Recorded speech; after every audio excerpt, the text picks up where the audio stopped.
my name is Erica and welcome to our first Mark IV Beta Battle Report on Tried and True. Special shout out to Delaware Warmachine who created the incredible 3D terrain featured in today's game. If you enjoy our content, please consider subscribing to the channel and keep up to date on our bat rep and podcast releases. If you'd like to support the channel directly, a link to our Patreon can be found in the video description below. Our match today was recorded using the July 2022 Mark IV Beta rule set scenario split decision. Leading a 50-point army of Protectorate is one of our tried and true podcast hosts, Andy. Welcome back to the channel. Please explain your list choices and initial thoughts of a new addition going into the game. Yeah, I'm playing the new Exemplar army. Playing Cyrenia with a single jack, Templar, 2 Vassals of Menoth, High Exemplar Gravis, a unit of Choir, a unit of Errants, a unit of Avengers, and a unit of Knights Exemplar. The goal today is to try and learn the new unit cohesion rules because I think we can do some wacky things today. My command cards are Old Faithful, which gives me a d6 heal on a jack, Hit and Run, which gives me Rebo 3, Savagery, which gives a single model previous wounds, True Inspiration, which gives a unit / model tough, and Take Cover, which keeps cover, of course. Joining him from the Tried and True podcast with a 50-point army of Cryx is Paul. Please share with us what you brought and your thoughts of playing a new edition for the first time. Hey everybody, so I ended up playing Cryx with Agathia. Agathia has a Defiler because in the 50-point format I just needed to have 1 jack, so I got an arc node to throw out the Parasite would be very helpful, as well as to test out the new spray mechanics, because the Defiler has a spray 8, so I was looking forward to that. I have a Banelord Tartarus. I don't think I remember to put him in the initial shot, but he's there. Hellslinger Phantom, Pistol Wraith, 2 of them. Bane Knights, Bane Warriors with a command attachment, and another unit of Bane Warriors. The whole idea about this list is that everybody was buzzing about units being really, really weird, so I wanted to see what all the hype was about, and to, just as Amy said, stress out this feature of the game. So, I'm going into it with open eyes, seeing what I think about it, and I'm excited to play.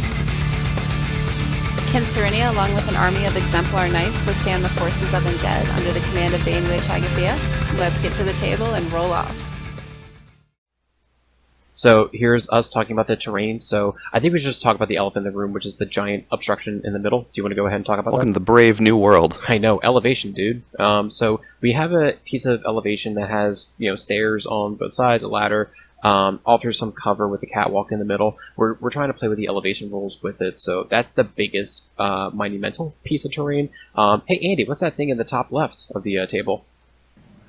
It's the dreaded hill.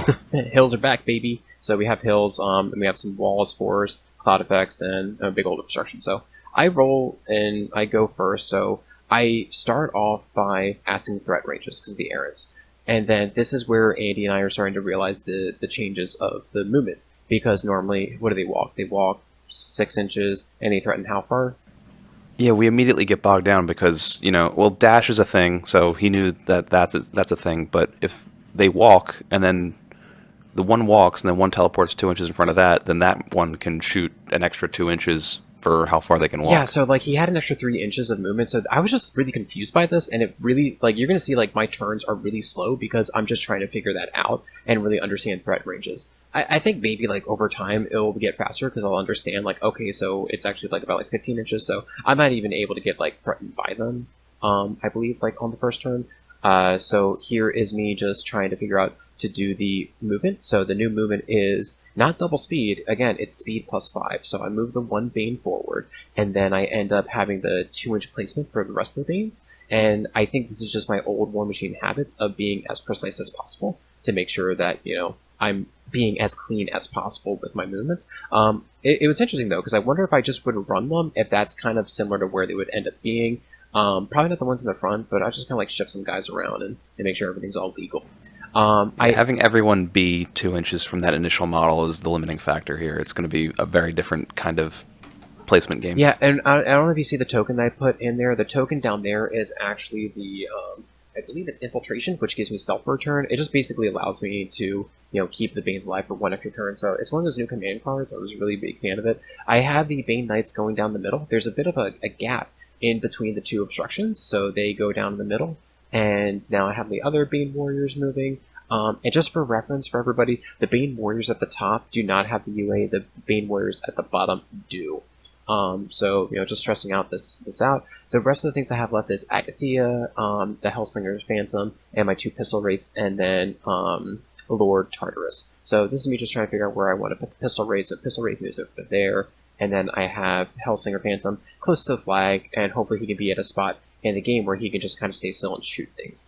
And then I end up running my Chicken Jack up, the Defiler, so he moves his 7+5, which is 12 inches instead of 14, and he moves up into that spot there to hopefully be able to land a Parasite later. Other pistol rate runs, corrected widget for Lord Tartarus, and then I now have Agathia go. She moves on up. I throw Hellrot up onto the Chicken Jack in order to just keep it safe, and that's the end of my turn. All right, turn 1 of Exemplar. I haven't said that in a while. I've missed these guys. I haven't gotten Exemplar on the table in quite a while. They're what got me into the Protectorate of Menoth originally. So I am trying to get dudes within 5 inches of the stealth models. We agreed initially that I could probably threaten the board with the way things teleport. So instead of doing anything janky, I just kind of set up in the back and say one guy walks and everybody teleports really close to him. My Templar runs 8 inches, stays out of 9 of the Banes. Importantly, all the teleporting shenanigans, the one model that does charge has to actually charge and actually land within 1 inch of the model he's charging. So if he can't actually charge me, then nobody can charge me. I am going with Cyrenia. She's putting Invaluable Resolve up on the Templar to make him armor 23 and effectively unkillable. She's throwing a wall up to make the positioning for the Bane Knights annoying. Rockwall isn't as good as it used to be because kind of teleporting through it and around it is kind of a thing. It's more useful for getting cover and getting the +2 That's defense actually an interesting against thing melee. on being able to leverage that with models without Pathfinder. I never even thought about that. Yeah, it's kind of weird. I'm running the Vassals. Vassals just kind of... Enliven is a thing again, everybody. Enliven is important now that you don't get free strikes, so be careful with that. I'm running the other Vassal to the flags, running the Avengers up, and I just run Gravis up. Yep. Okay, so here's the beginning of my second turn. Taking a look at it, I'm trying to understand the threat ranges and trying to figure out how to go deal with the army. The other thing that I'm going to give everybody a heads up, I have very limited experience with Cryx, so I know what the Banes did, right? I understand what Agathia did. I was familiar with her cards on War Room, and then when I go and take a look at the document, some things are different. The Bane Knights, I think, lost set defense, so I'm like, oh, they're not nearly as good against charging models or these other things. So it was just weird. The other thing that I always forget about you is that you have Gravis, and we're going to talk about why I always forget about Gravis, because when it comes up, it's the worst. And then... Oh, crucially, one more thing, sorry. The choir all have to stay within 2 inches of each other, but still only have a 3-inch song distance. So I don't know how that's going to work with casters that want to take lots of jacks, but that's going to be really awkward. I think your jacks are going to have to be just really, really close with each other. If that stays the way that it does. So say in a 100-point game, you want 5 jacks. You're going to need... You're not going to be able to cover your jacks. You can't have all your jacks within 3 inches of each other. It's not going to happen. I don't think you would really need to, because would you really have to have all your jacks covered at the exact same time? If you throw them in waves and the way that this game looks like it's working now. So currently with a 6-inch command, how Mark III works, you can cover almost 20 inches of the board with your auras. So it's kind of a very limiting factor with where you're trying to have. If you can't have a jack on a wing, it's going to change the thought process a lot.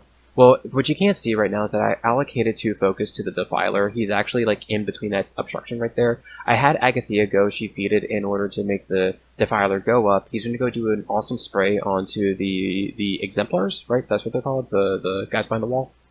Yep, those are my Knights Exemplar. Knights Exemplar, right. So I'm going to go and use this spray. So that's why I took the 8-stick. I'm going to be honest with you. I love the new spray mechanic. It does not feel like so fiddly with trying to, I need to target this model in the back so that way I can clip this one guy. And it makes it so much cleaner, which I was really, really happy with. So Agathia goes up, she feeds. I have the Defiler go up, and he has 3 focus on it, so he's basically going to go boost his 2 shots and boost a damage roll in one of the shots. So Andy's just helping me out. 3D terrain's a thing to figure out, so I can get 2 of these exemplars. So I roll my dice, really good hits. I think I needed, like 7s to hit them, and I don't think I rolled lower than an 8 on my attack. So I boosted the first damage roll, and I really felt like that was more important to... Sorry, I didn't boost the first damage roll. It's more important for me to boost the attacks, so that way I could actually end up hitting, and I boosted the second damage roll. So I ended up killing. Yeah, they're only defense 12, armor 15. Yeah. Like they're gonna melt. I think the power on the weapon was like a 10, so like I think boosting the damage, it was more important for me to hit them and taking out 2 of the models, and then not. I'll say this: taking out models in a unit feels a lot more impactful now, as opposed to before, because the units are smaller. When you start to like make them melt a little bit, it feels a little bit better. So this is me just like checking the cards, trying to figure out what I wanted to go and do. And really, I'm just kind of, I really kind of wanted to see like how I could stay out of the threat ranges of these cavalry models. Andy, you want to go talk about like the differences now? Like they don't have mount attacks anymore, right? Yeah, cavalry became much simpler, but they are kind of the premier infantry, I think, at this point. They threaten really far. They only have 1 attack, but that attack, if they do get a charge attack off, is 3 dice, and it's going to be a relatively powerful attack. So I think you're going to be seeing a lot of cav in armies that have cav. They're not going to be as good at clearing lots of infantry, but they are going to be good at making sure that you're going to hit that one guy that you're aiming at, and you're going to hit him pretty hard. And what's really neat about this is that notice how it's like I'm measuring the distance for like the top cav up there. They can go there. Alternatively, let's just say hypothetically my Bane Knights go through the middle of the obstruction.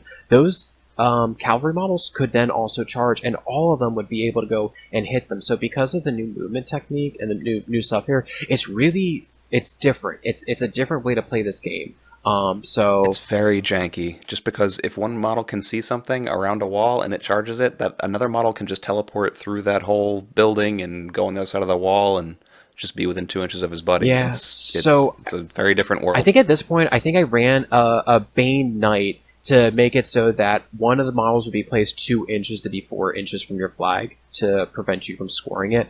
I realized that probably wasn't really the smartest move, but I still want to try to practice my good scenario, habits when I'm able to. And it just forces you to go clear a Bane before you can go do anything else. Then my second option was that after I had the Knights there, I read online, like somebody said, like, yeah, it was really good is like have your units kind of support each other. Sorry about your Avenger.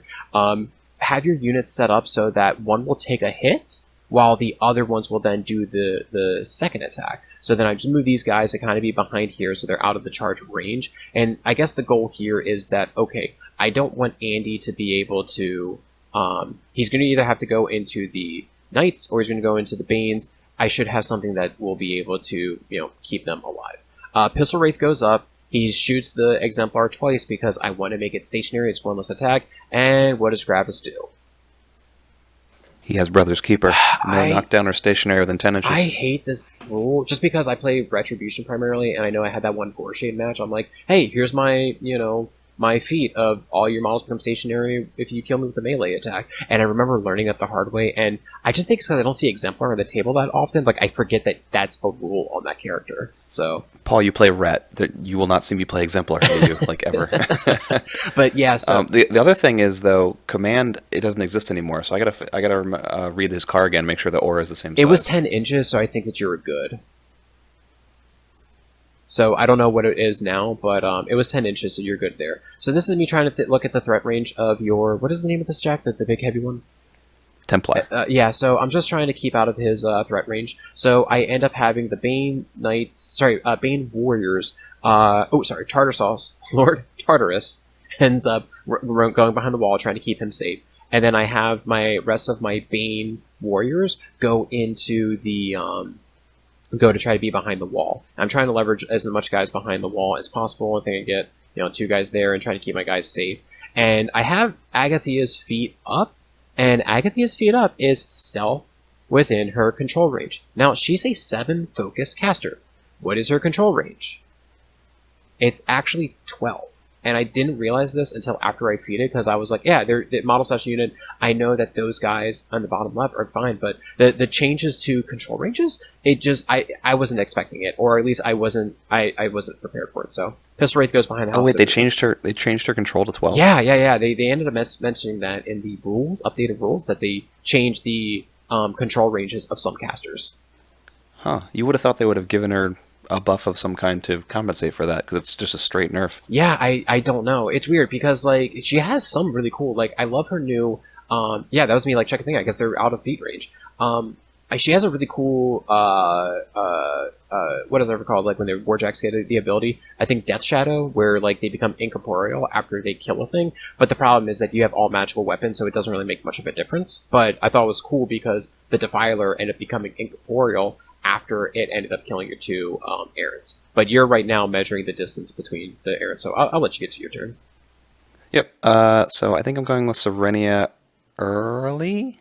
I think I'm giving everyone dash, and I believe I'm giving the errands repo 3 before I walk up. I may not be walking up. I was gonna say I didn't think I walked up this turn. I think I just hung back and put another wall up to try and keep her safe.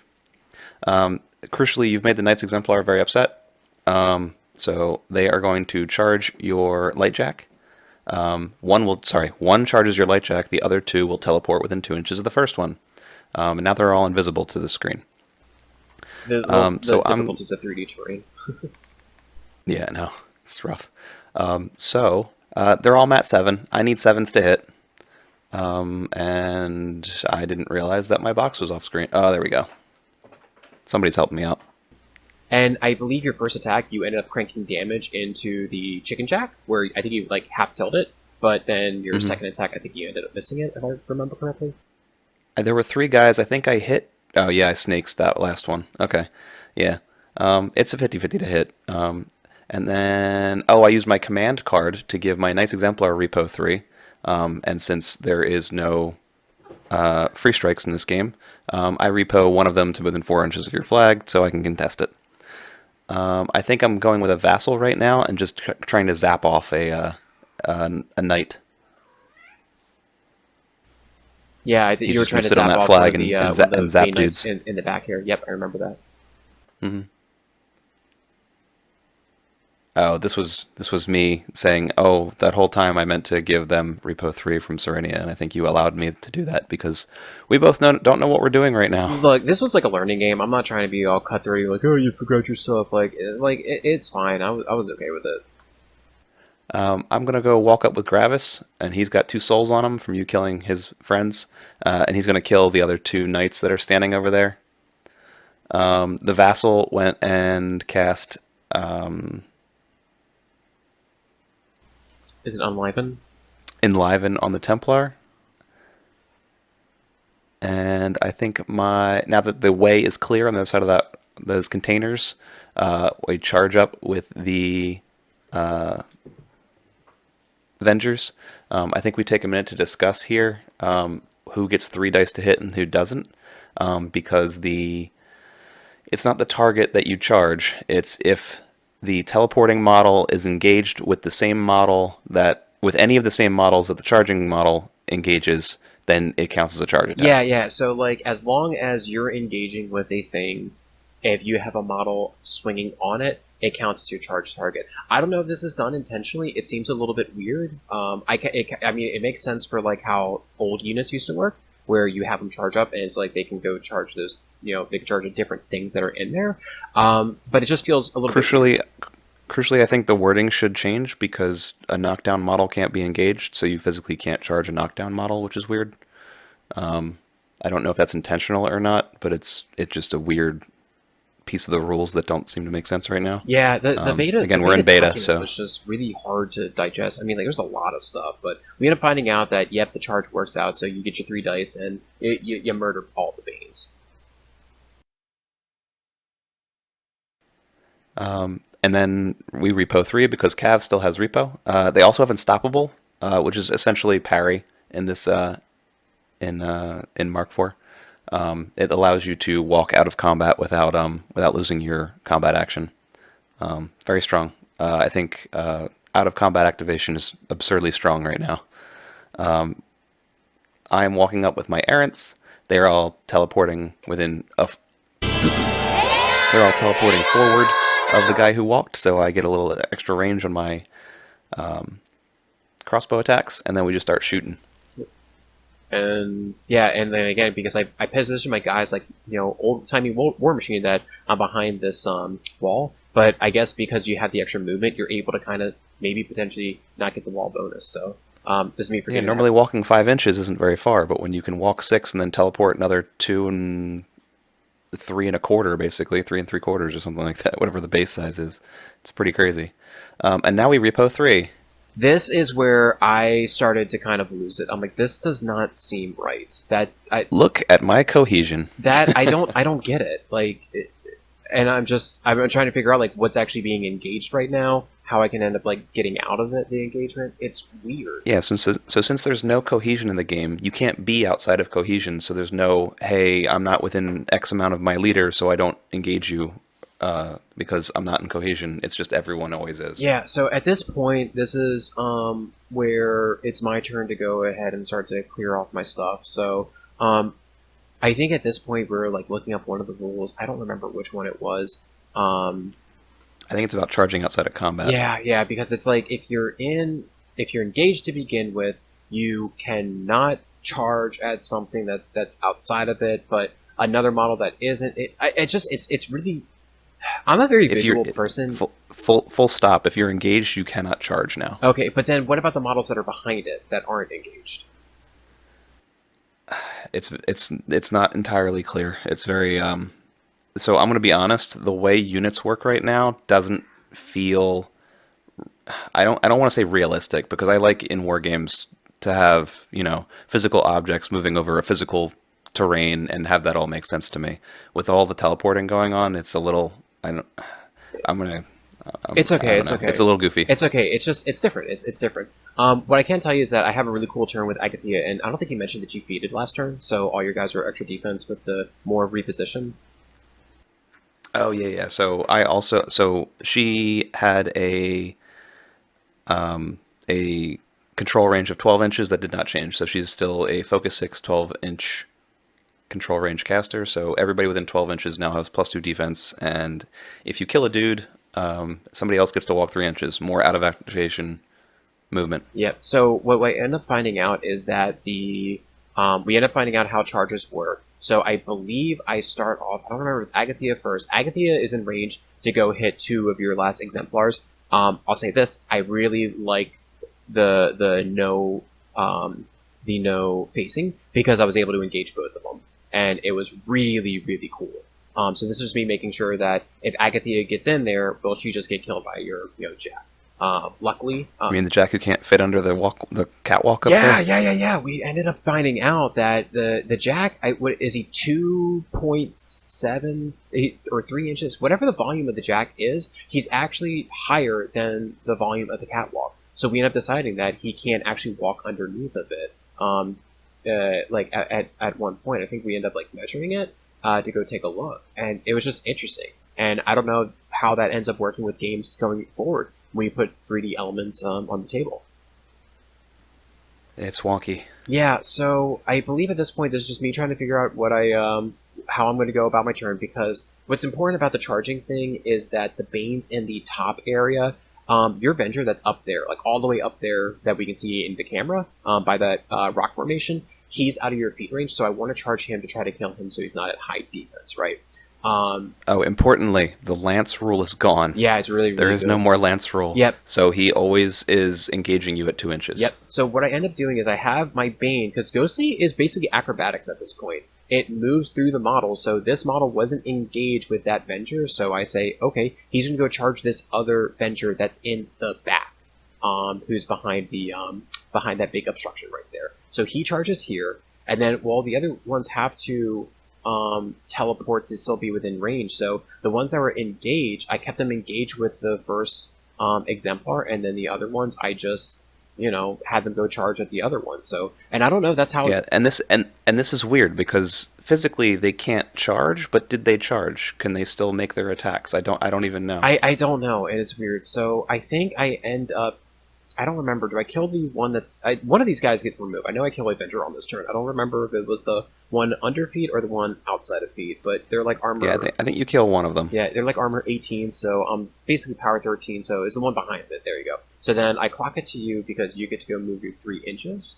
And then I start to do the rest of my attacks at this point. And then I end up having Agathia go. So Agathia moves to there. She ends up basically, going off of these 2 different exemplar models. So she ends up swinging, boosting the attack, so because you're under feet. So I hit the first one, kill it, and then I get a soul, and then I try to hit the other by an attack and stuff. Oh yeah, this is where you can just start to repo away from some stuff, and I'm just really thrown off by this. You want to explain why it's weird? Because there's no free strikes, so everything just kind of moves around. I tried to move that Venger up top, but I realized he's out of my 12 inches of my caster. What I probably should have done is just repoed my second exemplar that would have been engaged by Agathia away after you killed the first exemplar. Yeah, so I ended up killing the 2. I got 2 souls from it, felt pretty good about that. And then I ended up just hanging out with, I think, 4 or 5 focus. And then this you repoing your 3. And again, this cohesion thing, I'm not a fan of it. It doesn't like it feels like there's something missing. Yeah, that I think that there's just something missing, and I'm really hoping that this gets patched up because this guy shouldn't be in normal Warmachine rules unless that's the leader model. He should not be. He wouldn't be engaging anybody. Yeah, so it's just weird. So I think at this point I'm just like smacking at some guys. I think Hellslinger, he ended up shooting your last Venger that was, or exemplar that was underneath that obstruction, and then you move your other guy in there. So now I'm like, okay, cool. So he could potentially go for Agathia, but we said that this was an obstruction. The stairs were, so he can't actually charge over it. But yeah, so yeah, I'm not sure whether that's going to be house rules or how that's going to work in Steamroller either.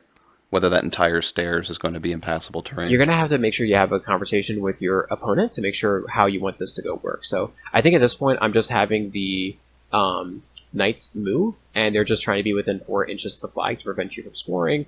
I'm going to be able to score my flag, so I'm at least able to stay up on scenario. And I have them, I think, like stab at some Vengers, but it just... I don't think... I do like piddlywink damage, so it doesn't even matter. Because I couldn't charge them because I was already engaged. So all I did was just walk past him because of how Ghostly works now, and I just swung at him because I never actually left his melee. I never actually left his thing. So that's an interesting thing about it, is that you can move your models in order to, go up.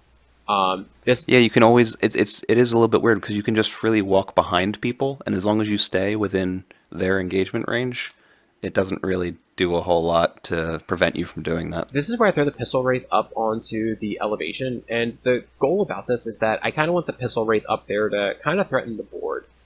He's there in order to, shoot exemplars, or he's there to potentially, hit the Jack if Andy, it's magical gun, so even if he does shielding or passage, I'll still be able to shoot it. And this is me just working through my Banes at this point. Your exemplars are sorry, this is Lord's Tartarus. I end up hitting by miss my damage roll, and then I'm like, oh, he has a second attack. Does he? I don't remember. I forgot that he had rapid strike, so I should have had that second attack. So maybe that model would have died, but again, just me forgetting rules. And then this is... Oh, he kept rapid strike. Yeah, he did have rapid strike. It's weird because like some rules, and it's going to be relevant, I'll hold off to it in a bit. Some rules carried over to Mark IV, others not so much. So this was the Grim Returns. I bring all the Banes back, and now I'm going to go ahead and have them go charge at that guy because he was not engaged. But then this is me not playing correctly because they were technically engaged with that guy, so they shouldn't have had their combat action.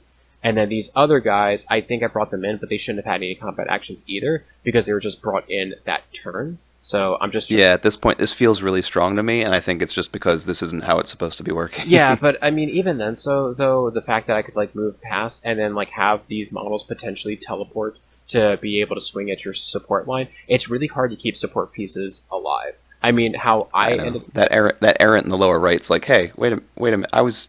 Okay. Bye!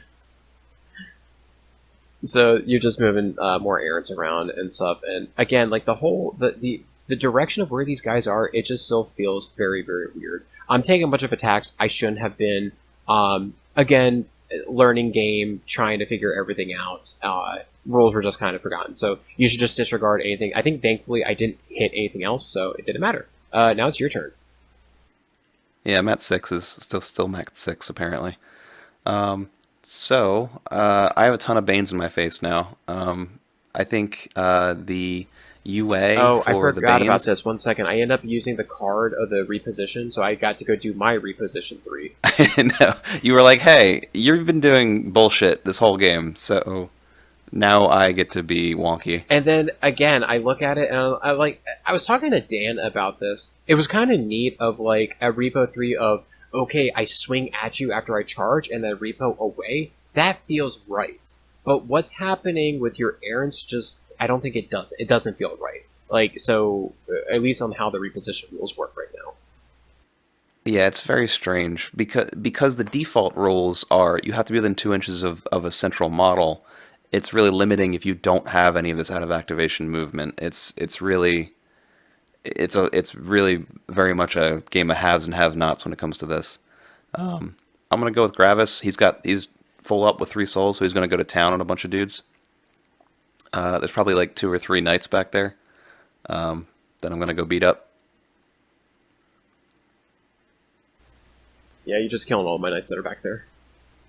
That's what happens. So having additional attacks feels a lot stronger now because the model count in this game is much smaller. So Gravis, didn't feel great things about Gravis before Mark IV, but in Mark IV, having 3 souls loaded up and going to town on half a unit is very, very strong. I also think that this may maybe make the warjacks even more powerful because you load them up, they're able to really swing and destroy a unit on their own. Mm-hmm. My Vengers are unstoppable, so they get to walk away from your Banes and go wail on your Pistol Wraith and I think your Lightjack. I was trying to finish that off. Yeah, you finish off the Lightjack, and we're looking at the damage of it, and I was trying to remember because of... Oh, because I rolled like Snake Eyes on the damage or something like that, and you only had a couple boxes. Yep. Then we repo our 3. Yep. Because everything has repo this game. So your repo 3, you have one of your Vengers on Agathia right now, so she is engaged right now. Correct, and I think I have one. It's facing away from you, but there are no more arcs, so I think I'm engaging a couple of those Banes as well. What do you think about the no arcs? Like, again, like looking at how this game goes, do you like it? Not like it? What do you think? I really like tactical decision making when it comes to the arcs. So if there's an ambush coming, I like saying, okay, there's a decision to be made whether I face the side of the board and give you my back on the other side of the board, that kind of thing. But I think from a cleanliness perspective, where things have to be base to base, I think I don't know. I think there's pros and cons, but for a cleaner game state, I can see why they went this way. Yeah. So, but what's neat is that because of how your errands go, they can go and attack the Banes behind them, and vice versa, my Banes can go and attack the errands, which I kind of like at that point, so... Yeah, I don't know. It's all very new for me. I went with Cyrenia. She did not upkeep her wall. She just walked up and bonked a Bane and camped 2. I don't think she casted really anything this turn. I think I meant to... Oh, I also crucially gave the Templar 2 focus. I meant to cast Positive Charge instead of whatever else I did with my focus, but I did not. So my poor Templar is going to sit there and be Mat 6.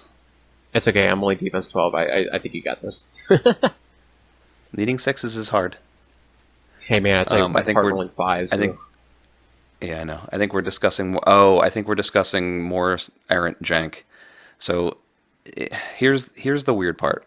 If the errants stand still and sacrifice their movement, they're not forced to teleport within 2 inches of any one errant, because there is no leader model that says you have to teleport to this model specifically.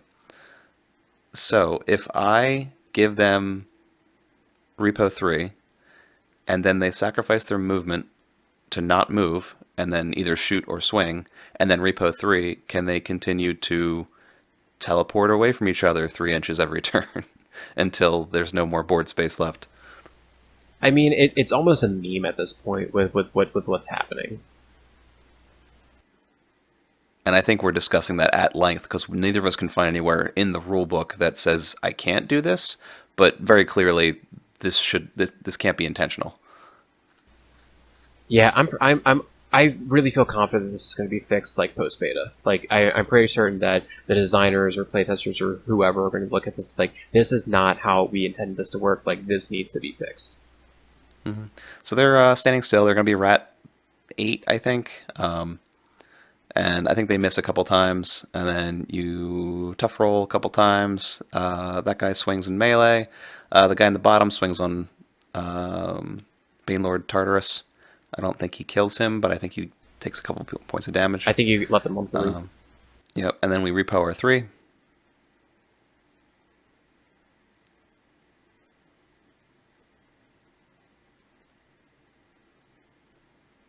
And now we are very far apart from each other. Hey, it's still a unit. The Templar, I think, is just going to go up. He's got a 2-inch reach. He loses 2 inches of his movement for going into the forest. So he walks only 2 inches. I like this change a lot. It makes the game... It feels a little bit goofy at times, just because if you graze the forest a little bit, you still lose 2 inches, but at least it makes everything consistent, so you're not doing math for decimals. He's buying a bunch of attacks, and he's clearing off some more Banes. I think your tough rolls are finally getting away from you here. Nah, because you ended up how it ends up working. The UA, I believe, gives tough, and the standard bearer gives rise. It's something like that. But you got rid of both of them, so it's irrelevant at this point. Yeah, my vassal walks backwards and zaps another dude. This vassal that's sitting on the flag just continues to be a turret. And then I clock it to you. Okay, so at this point, I know that I do not have the attrition game, and I need an out. So thankfully, Agathia has Vanish. So what I'm going to go do is proxy out a Vanish with my small base and just see if I end up vanishing to get out of the 2 inches of the Avenger, can I have her go and attack Cyrenia? And I can. So I have the pistol wraith, stay still, and shoot Cyrenia. I think he needs 6s in order to hit her, or 7s. I end up rolling my 2 attacks, and I'm like, okay, cool, I hit her twice. She's stationary, and then you're like, grab this brother's keeper, and I'm like, I can't believe I forgot that roll twice in the same game. Exactly, she is an exemplar model, high exemplar. Yeah. So I end up pinging her for 2 points of damage. Whoop-de-doo. It's fine. Then I have Agathia go. She ends up vanishing, and then for 1, and then she charges. But I end up finding that Agathia doesn't have Ghostly anymore, innately. And I looked at her card, and I'm like, oh, she doesn't have Ghostly. She still has Ghost Walk, but not Ghostly. So I end up spending 2 focus to just say I gave myself Ghost Walk. I was kind of thrown off by that. And, I boost my attacks in order to try to, kill Cyrenia at this point. Yeah, lore-wise, seeing as she's a Bane, I really feel like she should probably still have Ghostly. That might be an oversight on the cards for right now. Maybe, but regardless, I end up, counting up my focus, figuring out if I need to boost an attack, boost damage, and how I'm going to go do it. What I end up finding, though, is that I looked at the different command cards. I didn't take the Unstoppable command card. That would have been great, because I wouldn't have needed the Ghostly at that point. So I think for people playing this game, take the Unstoppable card. I think it's really, really good, and one that you should definitely end up using. So I end up rolling my damage roll, and what did I leave her on? Like 6 boxes? I think she's got about 6 boxes, yeah. Yeah, so at this point, I'm just trying to finish out my turn. Agathia is naked. Andy's going to go ahead and wipe her the next turn. So I'm just trying to, do damage. All right, let's go kill your Jack right here and, swing on him a little bit. And then I believe that ends up, I think, closely getting to the end of my turn. I think I go, try to swing on some of your Avengers that you have. and yeah. Armor 23 is a bitch for Banes, unfortunately. Yeah, and I had, even though they do have Dark Shroud, right? Yeah, and I had the one that ended up saying like, you know, the blessed weapons. I didn't even think about using it. It was just not to say like the game just was weird at this point. I was just trying to end it out. So I'm like, Andy, please end this. Oh, and one change they did make to Cyrenia that I didn't realize until most of the way through the game. She normally has a power 11 weapon master, which isn't extremely lethal in the hands of a warcaster. Like, that's not really super strong when it comes to killing another warcaster, but in Mark IV rules, she is a power 15 weapon master, so they gave her another +4 POW. So it seems like the intent was to make her much more lethal in melee. I think that they try to do that with all the warcasters. It's just to make them more dangerous in melee. So you're just going to town, you roll all 6s and 5s. Like, yeah, it's Agathia, get out of here. So, you know, good game. Thank you both so much for sharing the first ever beta Mark IV game on Tried and True. It was a lot of fun seeing both Protectorate and Cryx on the table. Thank you for entertaining the that lovely elevated terrain feature in the center. A shout out to Dan, thank you for you and your friend up in Swarthmore for hooking us up with that. I know Andy was like, please no more, and you know, me being the supporting wife that I am, I was like, no, we must have more. So at this time, do you guys mind just sharing your post game thoughts in your first Mark IV game? All right, so Mark IV, first game's in the books. Big thumbs up for command cards. Huge fan of that. I think that gives a lot of really cool nuance to the game. Some of the other changes are a little wonky. The facing, I think we can get used to. Unit movement is going to be very, very strange for a long time, I think. I'm not sure if everything we did was by intention with the rules, so we're going to have to get some feedback on that, I think. Yeah, I agree. I think the whole reposition thing, I don't think that is how it's supposed to be intended. So hopefully, you know, they look at the beta document, scrub it, make it better and stuff. I did like the 3D elevated terrain once, you know, we started using it. That was pretty cool. And just one other thing that I think that I noticed, unit attachment in the Banes, because of it being the smaller units, I don't really know if the unit attachments are as necessary as they used to. So I think the next time I'm going to try one of these beta games, I'm probably going to go and just try to have the units on their own and see how it goes. But I think overall it was fun, and you know, I'm excited to see what other changes they end up having, and you know, we'll see what happens. I think the unit attachments are actually really powerful. They add additional bodies to smaller units because everything's a smaller unit now. So the additional bodies plus the bonus of tough and more accuracy is always good. I guess so, but my point of it is that when it comes down to range combat, normally you'd be able to put your UAs a little bit further back, but during our game, you were like able to try to snipe out the Bane Warrior command attachment, and I was kind of sweating bullets when you were doing that. I'm like, because he's like so close with that 2-inch, you know, need for cohesion. Banes are one of the few actual targets that errants want to see to shoot with their crossbows. There's not many other things in the game that they really want to shoot at. Yeah, so I think on the next game, though, I'm going to want to try to play some more AoE guns and see how they go. And I don't know, maybe try to do a little more Jack Heavy List, or I don't know, maybe you can take Cryx for a spin and I'll go ahead and play some Protectorate. Yeah, I need to figure out the two armies in Protectorate right now do not lend themselves very much to being very Jack Heavy. I'm hoping we get, fingers crossed, we get a couple more casters that can play in this theme. Sorry, army. I was about to say, you said 2 armies. I'm like, what do you know? We have 2 casters in this army. Gotcha, yeah. And I think between Goreshade and Agathia, I definitely would like to see Goreshade now on the field and to see how he ends up doing. So, no, I think it was great. Cool. We'll keep cranking away. Thank you for watching. If you would like to check out some additional content, including the original video and audio of our battle reports to support the channel, please click our Patreon link in the video description below. If there are any factions, warcasters, or warlocks you would like to see on the channel, please let us know in the comments. And as always, see you on the next Tried and True Battle Report.